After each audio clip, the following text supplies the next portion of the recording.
یہ ذکر پہلے آ چکا ہے کہ لوط علیہ السلام سیدنا ابراہیم علیہ السلام کے بھتیجے تھے۔ سیدنا لوط علیہ السلام کے باپ کا نام ہاران تھا، جو تارخ یعنی آزر کے بیٹے تھے۔ اللہ تعالی نے لوط علیہ السلام کا پورے قرآن میں 27 بار ذکر کیا ہے۔ یہ ذکر 14 سورتوں میں متفرق مقام پر آیا ہے۔ آپ کا والد آپ کے بچپن ہی میں فوت ہو گیا تھا، اس لیے آپ نے اپنے دادا آزر کے گھر اپنے چچا ابراہیم علیہ السلام کے ہاں پرورش پائی۔ یہی وجہ ہے کہ ابراہیم علیہ السلام کو ان سے بے حد محبت تھی۔ جس وقت پوری قوم سیدنا ابراہیم علیہ السلام کے خلاف اٹھ کھڑی ہوئی اور انہیں آگ میں ڈالا گیا، اس کٹھن وقت میں صرف لوط علیہ السلام ہی وہ شخصیت تھے جو آپ پر ایمان لا چکے تھے، جیسا کہ اللہ تعالی نے فرمایا فآمن له لوط، ان پر لوط ایمان لے آئے۔ پھر جب ابراہیم علیہ السلام نے ہجرت کی تو لوط علیہ السلام نے بھی ان کے ساتھ ہجرت کی۔ اللہ تعالیٰ فرماتے ہیں وقال انی مہاجر الی ربی انہ هو العزیز الحکیم، اور کہنے لگے کہ میں اپنے رب کی طرف ہجرت کرنے والا ہوں، وہ بڑا ہی غالب اور حکیم ہے۔ اس سے پہلے ہم ذکر کر آئے ہیں کہ جب ابراہیم علیہ السلام مصر سے فلسطین واپس چلے گئے تو آپ نے اپنے بھتیجے لوط کو سدوم بستی کی طرف بھیج دیا۔ یہ بحر مردار کے پاس ایک بستی تھی، تجارتی مرکز اور مسافروں کے لیے آرام کی جگہ تھی۔ یہ ایک کافر قوم تھی، ان میں ایک بھی مومن نہیں تھا۔ اللہ تعالیٰ فرماتے ہیں فأخرجنا من كان فيها من المؤمنين فما وجدنا فيها غير بيت من المسلمين، پس جتنے ایماندار وہاں تھے ہم نے انہیں نکال لیا، اور ہم نے وہاں مسلمانوں کا صرف ایک ہی گھر پایا۔ یہ سب لوگ کافر تھے، لوگوں میں سب سے زیادہ فاسق اور فاجر تھے۔ ان لوگوں نے ایسی برائیاں ایجاد کی کہ ان سے پہلے کائنات میں کسی نے نہ کی تھیں۔ چنانچہ اللہ فرماتے ہیں اذ قال لقومه أتأتون الفاحشة ما سبقكم بها من أحد من العالمين، جب لوط نے اپنی قوم سے کہا تم ایسی فحاشی اور بے حیائی کا ارتکاب کرتے ہو جو جہانوں میں تم سے پہلے کسی شخص نے نہیں کی۔ پھر اللہ فرماتے ہیں انکم لتأتون الرجال شہوة من دون النساء بل انتم قوم مسرفون، کیا تم عورتوں کو چھوڑ کر مردوں سے حاجت پوری کرتے ہو، بلکہ تم حد سے بڑھنے والی قوم ہو۔ اس کام یعنی اغلام بازی اور جنسی بے راہ روی کو قوم لوط نے شروع کیا، لیکن بعض کہتے ہیں یہ تو فطری چیز ہے اور بعض کہتے ہیں یہ جنات سے شروع ہوئی۔ بہرحال یہ فسق و فجور اور گھناؤنا جرم اسی قوم سے شروع ہوا۔ فرشتوں کی زبانی اللہ تعالی نے فرمایا انا ارسلنا الى قوم مجرمین، فرشتوں نے کہا کہ ہم گناہگار قوم کی طرف بھیجے گئے ہیں۔ پھر کہنے لگے الا آل لوط انا لمنجوهم اجمعین الا امرأته قدرنا انہا لمن الغابرین، مگر خاندان لوط کہ ہم ان سب کو تو ضرور بچا لیں گے، سوائے اس کی بیوی کے کہ ہم نے اسے رکنے اور باقی رہ جانے والوں میں مقرر کر دیا ہے۔ اسی طرح لوط علیہ السلام نے ان سے کہا أتأتون الذكران من العالمين وتذرون ما خلق لكم ربكم من أزواجكم بل أنتم قوم عادون۔ کیا تم جہان والوں میں سے مردوں کے ساتھ شہوت رانی کرتے ہو اور تمہاری جن عورتوں کو اللہ نے تمہارا جوڑ بنایا ہے ان کو چھوڑ دیتے ہو، بلکہ تم ہو ہی حد سے گزر جانے والے۔ اللہ تعالیٰ نے قرآن میں کتنے ہی مقامات پر اس گناہ کی برائی اور قباحت بیان فرمائی ہے، اس لیے کہ یہ نہایت سنگین اور گھناؤنا جرم ہے۔ اللہ تعالیٰ فرماتے ہیں وَلُوطًا إِذْ قَالَ لِقَوْمِهِ أَتَأْتُونَ الْفَاحِشَةَ وَأَنْتُمْ تُبْصِرُونَ أَإِنَّكُمْ لَتَأْتُونَ الرِّجَالَ شَهْوَةً مِّن دُونِ النِّسَاءِ بل انتم قوم تجہلون۔ اور لوط کا ذکر کر جبکہ اس نے اپنی قوم سے کہا کہ کیا باوجود دیکھنے بھالنے کے پھر بھی تم بدکاری کرتے ہو؟ یہ کیا بات ہے کہ تم عورتوں کو چھوڑ کر مردوں کے پاس شہوت سے آتے ہو؟ حق یہ ہے کہ تم بڑی ہی نادانی کر رہے ہو۔ اللہ تعالیٰ نے اس قوم کی قبیح خصلتوں کا جتنا ذکر کیا ہے کسی اور قوم کا نہیں کیا۔ انہیں کافر، مجرم، جاہل اور حد سے بڑھنے والا کہا گیا، کہیں فضول خرچی کرنے والے اور فاسق کہا گیا۔ یہ تمام برائیاں ان میں موجود تھیں۔ اللہ تعالیٰ فرماتے ہیں وَلُوطًا إِذْ قَالَ لِقَوْمِهِ إِنَّكُمْ لَتَأْتُونَ الْفَاحِشَةَ مَا سَبَقَكُمْ بِهَا مِنْ أَحَدٍ مِّنَ الْعَالَمِينَ أَإِنَّكُمْ لَتَأْتُونَ الرِّجَالَ وَتَقْطَعُونَ السَّبِيلَ وَتَأْتُونَ فِي نَادِيكُمُ الْمُنكَرَ۔ اور لوط کو یاد کرو جب انہوں نے اپنی قوم سے کہا تم ایسی فحاشی کرتے ہو کہ تم سے پہلے کسی جہاں والے نے نہیں کی۔ کیا تم مردوں کے پاس بدفعلی کے لیے آتے ہو اور راستوں میں ڈاکے ڈالتے ہو اور مجالس میں نہایت برے کام کرتے ہو؟ یہ لوگ اس قدر خبیث تھے کہ بھری مجلس میں برے برے کام کرتے تھے۔ مثلا سب کی موجودگی میں زوردار آواز کے ساتھ ہوا خارج کرتے، پھر اپنی اس حرکت پر ہنستے۔ غرض یہ کہ برائی کی تمام تر صفات ان میں موجود تھیں۔ لوط علیہ السلام پھر بھی انہیں سمجھاتے رہے لیکن وہ جھٹلاتے ہی رہے۔ اللہ تعالیٰ فرماتے ہیں كذبت قوم لوط المرسلين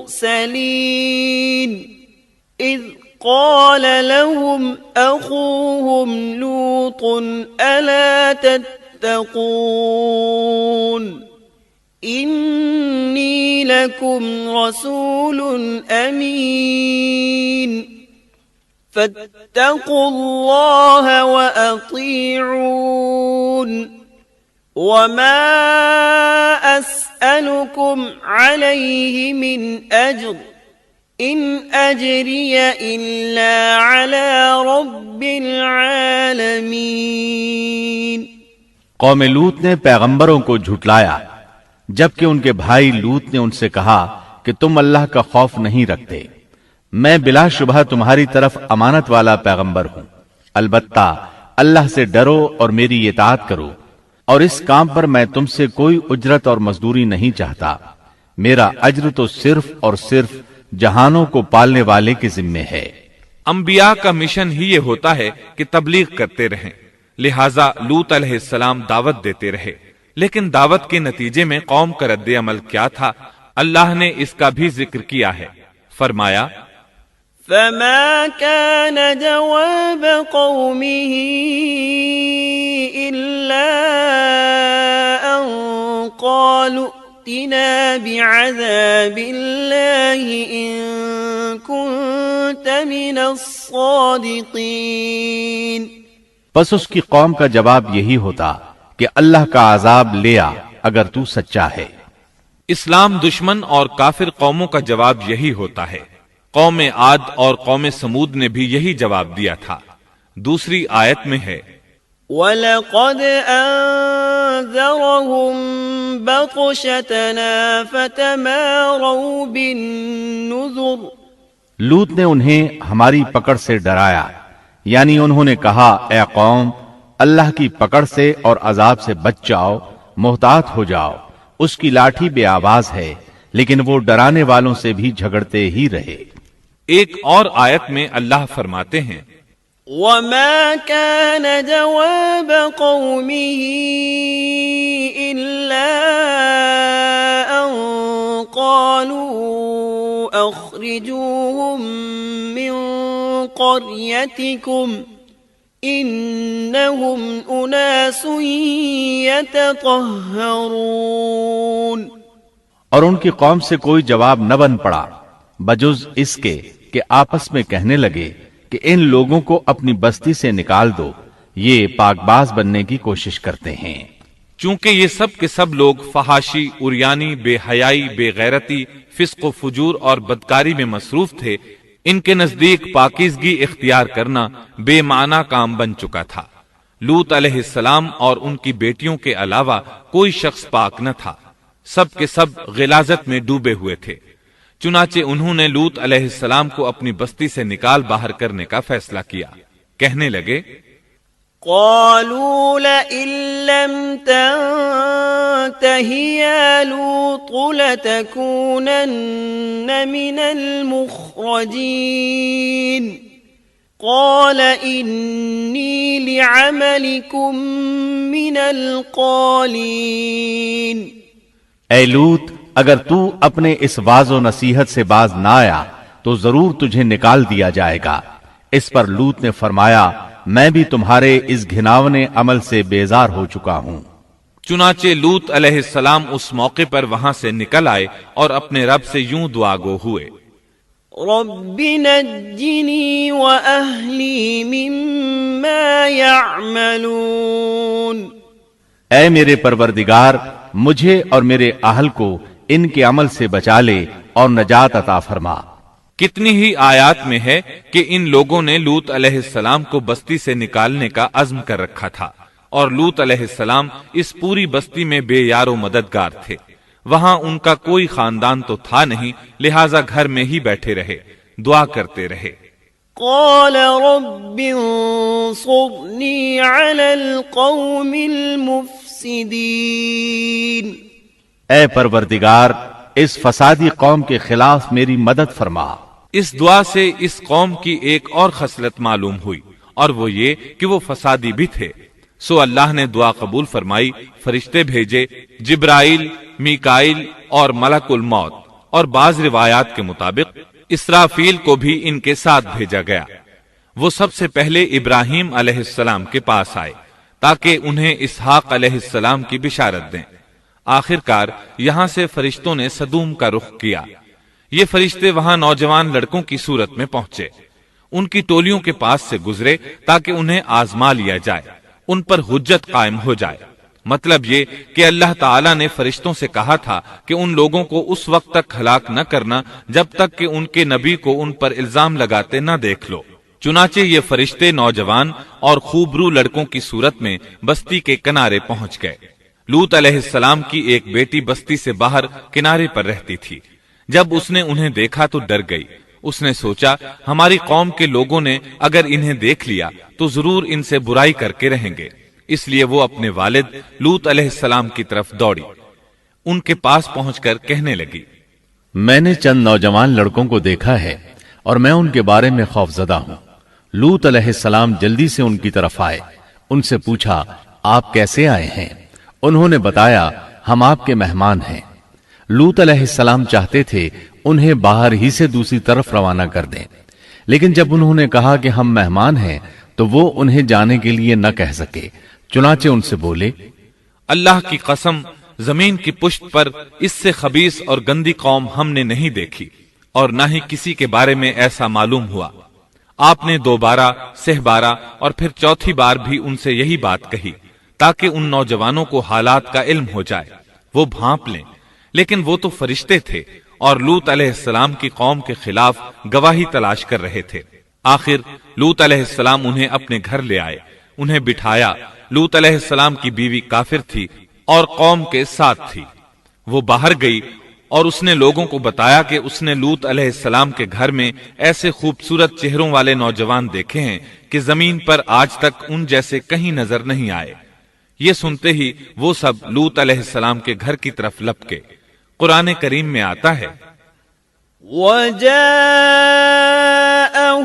قَوْمُهُ يُهْرَعُونَ إِلَيْهِ وَمِن قَبْلُ كَانُوا يَعْمَلُونَ السَّيِّئَاتِ لوگ جلدی سے اس کی طرف لپکے اور وہ اس سے پہلے فحاشی کے عادی بن چکے تھے۔ ایک جگہ الفاظ ہیں شہر کے لوگ خوش ہوتے ہوئے آئے۔ وہ اس حد تک فاسق اور فاجر بن چکے تھے کہ خوش ہوتے ہوئے وہاں آئے تاکہ ان خوبصورت لڑکوں سے لذت حاصل کر سکیں۔ یہ گھر کے سامنے پہنچ گئے تو لوط علیہ السلام انہیں روکنے کے لیے گھر سے نکلے۔ ان سے فرمایا یا قوم هؤلاء بناتی، اے میری قوم، تمہاری خواہش کے لیے میری بیٹیاں موجود ہیں، یعنی قوم کی عورتیں موجود ہیں۔ نبی قوم کا باپ ہوتا ہے، اس کی بیویاں قوم کی مائیں اور قوم کی عورتیں اس کی بیٹیاں شمار ہوتی ہیں، جیسا کہ سورہ ہود میں آتا ہے۔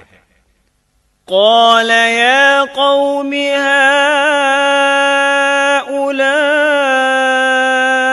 بناتی هن اطہر لکم فاتقوا اللہ ولا تخزون فی ضیفی أَلَيْسَ مِنكُمْ رَجُلٌ رَشِيدٌ کہنے لگے اے میری قوم، میری یہ بیٹیاں تمہارے لیے پاکیزگی کا باعث ہیں، لہٰذا اللہ سے ڈرو اور مجھے میرے مہمانوں کے بارے میں رسوا نہ کرو۔ کیا تم میں کوئی بھلا شخص موجود نہیں؟ آپ کی بات کے جواب میں انہوں نے کیا جواب دیا؟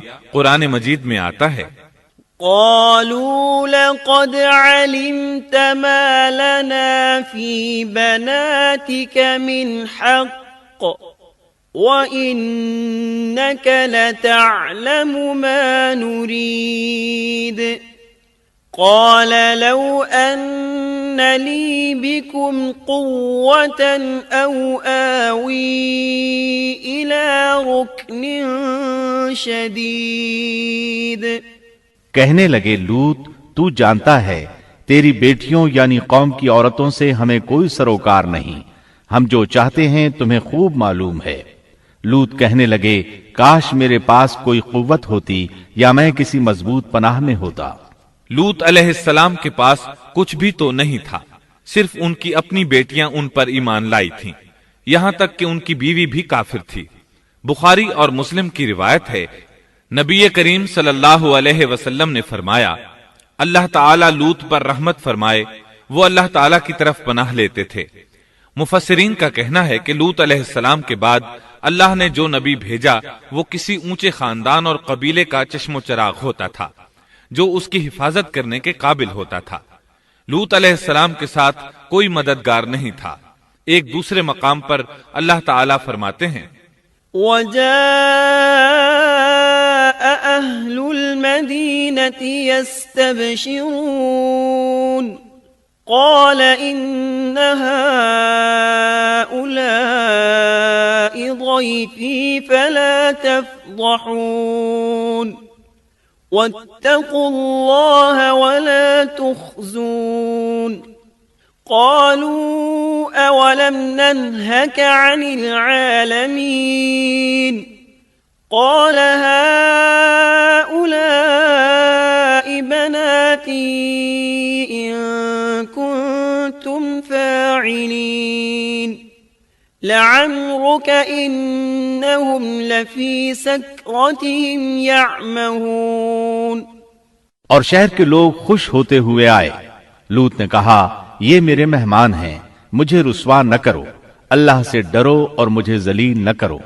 انہوں نے کہا کیا ہم نے تجھے جہان والوں کے بارے میں منع نہیں کیا؟ یعنی انہوں نے آپ کو تبلیغ وغیرہ سے بھی روک دیا تھا۔ لوط نے کہا اگر خواہش پوری کرنا چاہتے ہو تو میری بیٹیاں یعنی قوم کی عورتیں موجود ہیں، ان سے کر لو۔ اے پیغمبر تیری عمر کی قسم وہ لوگ اپنی مدہوشی میں مست تھے۔ اللہ تعالیٰ نے کسی انسان کی عمر کی قسم نہیں کھائی سوائے نبی کریم صلی اللہ علیہ وسلم کے، اور یہ اعزاز آپ کے شرف، عزت اور تکریم پر دلیل ہے۔ اب ان لوگوں نے گھر میں داخل ہونے کی تیاری کر لی۔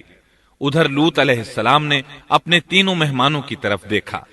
آپ ان کے لیے فکر مند تھے، لیکن وہ یہ دیکھ کر حیران ہوئے بغیر نہ رہے کہ وہ تینوں بالکل بے فکر بیٹھے تھے۔ اس وقت کی کیفیت اللہ تعالیٰ نے قرآن مجید میں یوں بیان فرمائی ہے: قال إنكم قوم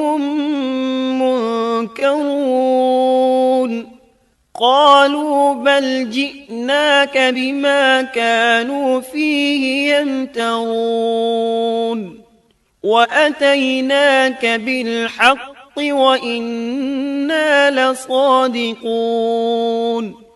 لوط کہنے لگے تم لوگ تو کچھ انجان سے معلوم ہو رہے ہو۔ اس پر وہ کہنے لگے ہم تو تیرے پاس وہ فیصلہ لائے ہیں جس میں اس قوم کو شک تھا، اور ہم تیرے پاس حق لے کر آ چکے ہیں، اور بے شک ہم سچے ہیں۔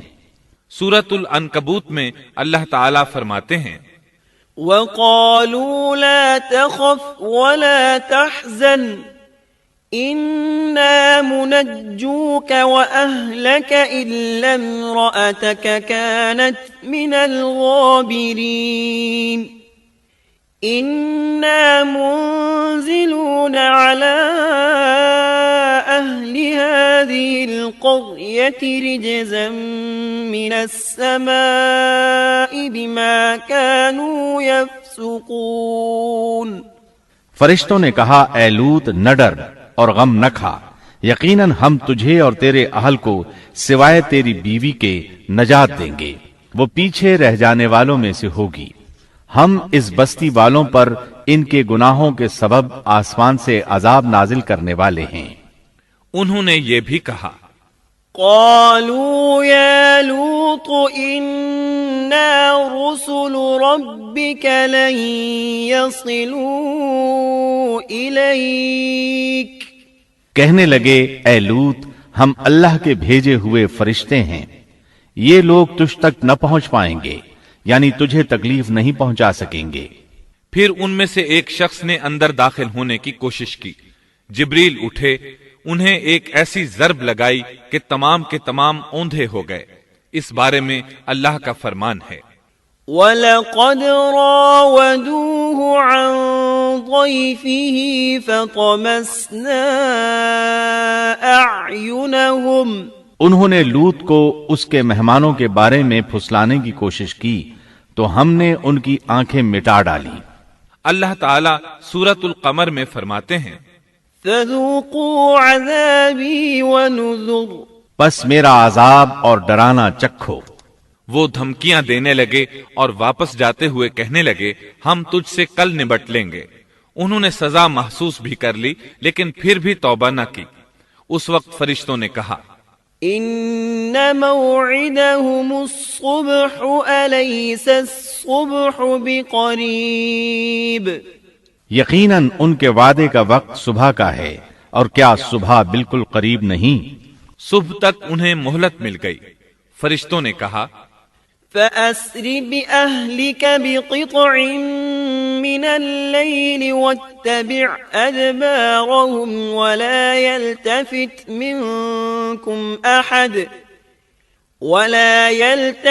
مِنكُمْ أَحَدٌ وَامْضُوا حَيْثُ تُؤْمَرُونَ وَقَضَيْنَا إِلَيْهِ ذَلِكَ الْأَمْرَ أَنَّ دَابِرَ هَؤُلَاءِ مَقْطُوعٌ مُصْبِحِينَ۔ اے لوط اپنے اہل کو رات کے حصے میں لے کر نکل جا اور ان کے پیچھے پیچھے تو چل، اور تم میں سے کوئی پیچھے مڑ کر نہ دیکھے، اور جہاں تمہیں حکم ہو چلے جاؤ۔ اور ہم نے اسے وہ فیصلہ سنا دیا کہ صبح ہوتے ہی اس قوم کی جڑ کاٹ دی جائے گی۔ اسی طرح اللہ تعالی سورۃ الشعراء آیت 170 اور 171 میں فرماتے ہیں فنجيناه وأهله أجمعين إلا عجوزا في الغابرين ہم نے اسے اور اس کے تمام اہل کو نجات دی سوائے اس کی بیوی کے جو پیچھے رہنے والوں میں سے تھی۔ سورۃ القمر میں اللہ تعالی فرماتے ہیں إلا آل لوط نجيناهم بسحر نعمة من عندنا كذلك نجزي من شكر تمام ہلاک ہو گئے سوائے لوط کی آل کے، انہیں ہم نے صبح سحری کے وقت یعنی رات کے آخری حصے میں نجات دی، یہ ہمارا احسان تھا، اور اسی طرح ہم شکر گزاروں کو بدلہ دیتے ہیں۔ چنانچہ لوط علیہ السلام نکل کھڑے ہوئے، ان کے ساتھ ان کی صرف 2 بیٹیاں تھیں، وہ بستی سے نکل گئے، پھر صبح ہوئی، روشنی پھیلنے لگی تو عذاب آ گیا۔ وَلَقَدْ صَبَّحَهُم بُكْرَةً عَذَابٌ مُسْتَقِرٌّ فَذُوقُوا عَذَابِي وَنُذُرِ اور صبح سویرے ہی انہیں ٹھہرنے والے عذاب نے آ لیا، پس تم میرے عذاب اور ڈرانے کا مزہ چکھو۔ یہ عذاب کیسا تھا؟ جبریل علیہ السلام آئے، اپنا پر زمین کے نیچے داخل کیا، اس مکمل بستی کو اکھیڑا اور آسمان کی طرف اٹھا کر لے گئے۔ کہا جاتا ہے کہ فرشتوں نے اس بستی کے مرغوں کی اذان اور کتوں کے بھونکنے کی آوازیں سنی، اور لوگوں نے فرشتوں کی تسبیح سن لی۔ جبریل علیہ السلام نے ایک چیخ ماری، سب بجھی ہوئی آگ کی طرح ہو گئے، پھر مکمل بستی کو پکڑ کر الٹا دیا، ہر ایک کے لیے آسمان میں پتھر تیار تھا، بہرحال اس کو زمین پر دے مارا۔ اللہ تعالیٰ سورہ ہود میں فرماتے ہیں فَلَمَّا جَاءَ أَمْرُنَا جَعَلْنَا عَالِيَهَا سَافِلَهَا وَأَمْطَرْنَا عَلَيْهَا حِجَارَةً مِّن سِجِّيلٍ مَّنضُودٍ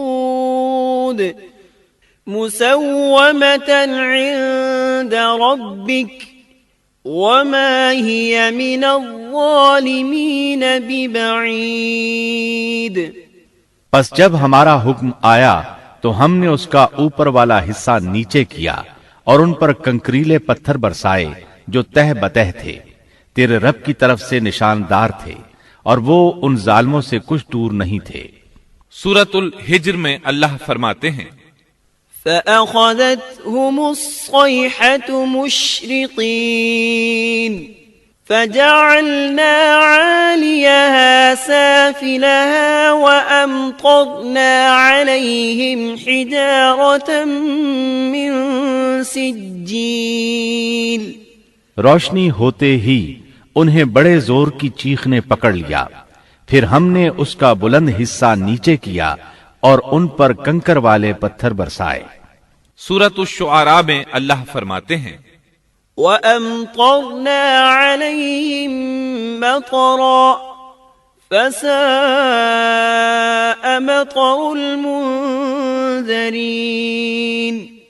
إِنَّ فِي ذَلِكَ لَآيَةً وَمَا كَانَ أَكْثَرُهُم مُؤْمِنِينَ وَإِنَّ رَبَّكَ لَهُوَ الْعَزِيزُ الرَّحِيمُ اور ہم نے ان پر ایک خاص قسم کا می برسایا، پس بہت ہی برا می تھا جو ڈرائے گئے ہوئے لوگوں پر برسا۔ یہ ماجرا بھی سراسر عبرت ہے، ان میں سے بھی اکثر مسلمان نہ تھے۔ بے شک تیرا پروردگار وہی ہے غلبے والا، مہربانی والا۔ سورۃ النجم میں اللہ فرماتے ہیں وَالْمُؤْتَفِكَةَ أَهْوَى فَغَشَّاهَا مَا غَشَّى فَبِأَيِّ آلَاءِ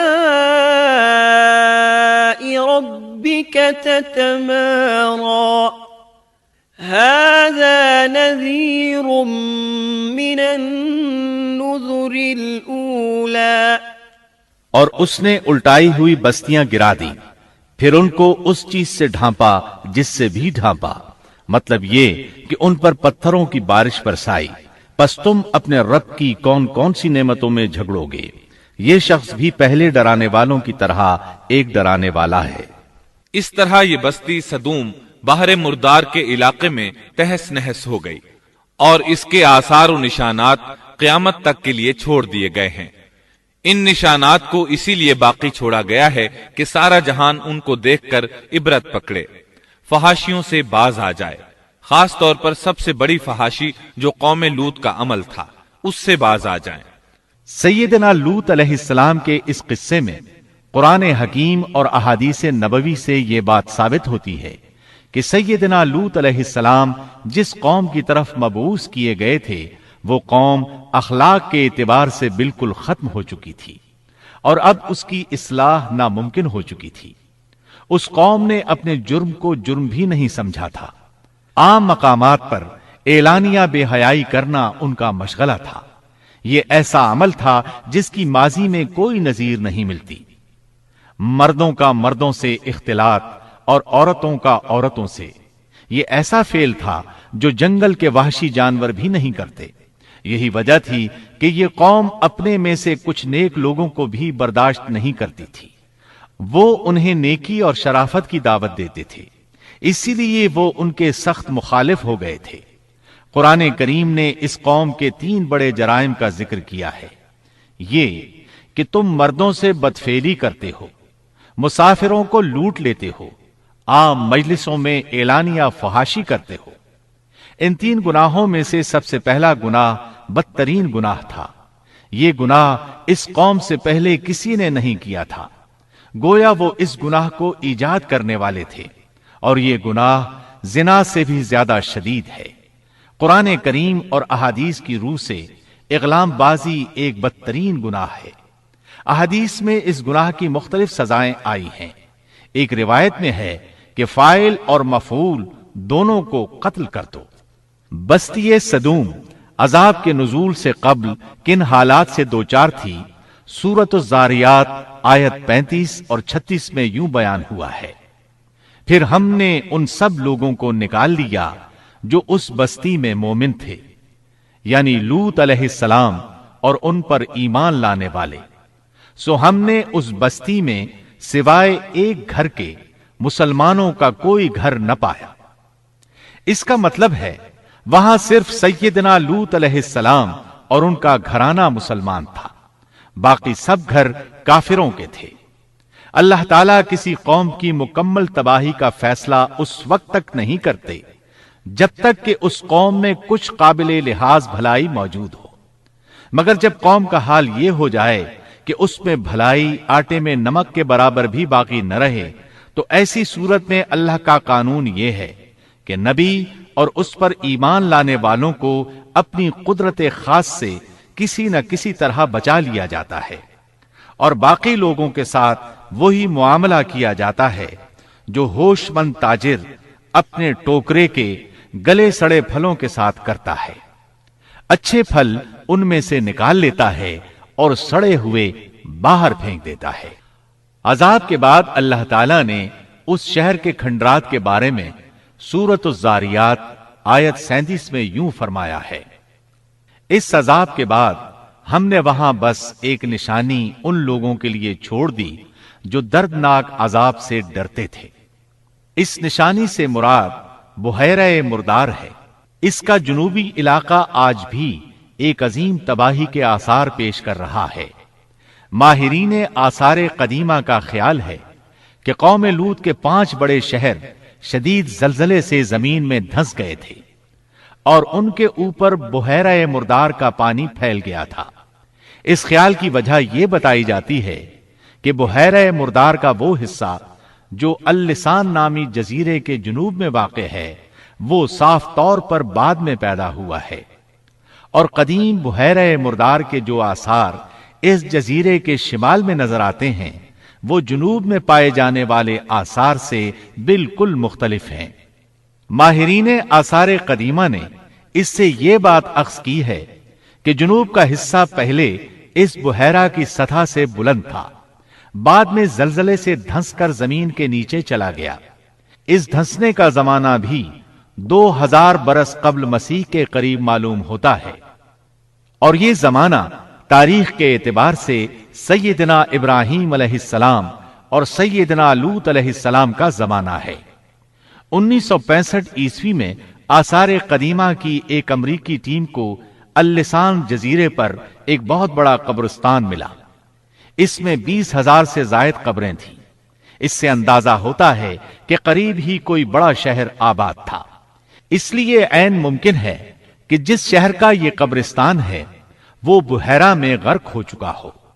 بحیرہ کے جنوب میں جو علاقہ ہے اس میں اب بھی ہر طرف تباہی کے آثار موجود ہیں، اور زمین میں گندھک، رال، کول تار اور قدرتی گیس کے اتنے بڑے ذخائر پائے گئے ہیں کہ ان کو دیکھ کر یقین ہو جاتا ہے کہ کسی وقت بجلیوں کے گرنے سے یا آتش فشاں کا لاوا نکلنے سے یہاں آگ پھٹ پڑی تھی۔ اللہ تعالیٰ سورہ ہود کی آیت 83 میں ارشاد فرماتے ہیں، پتھراؤ کا یہ عذاب آج بھی ظالموں سے دور نہیں۔ مطلب یہ کہ جو قوم اس قوم کی طرح ظلم اور بے حیائی پر جم جائے وہ اپنے آپ کو اس جیسے عذاب سے دور نہ خیال کرے۔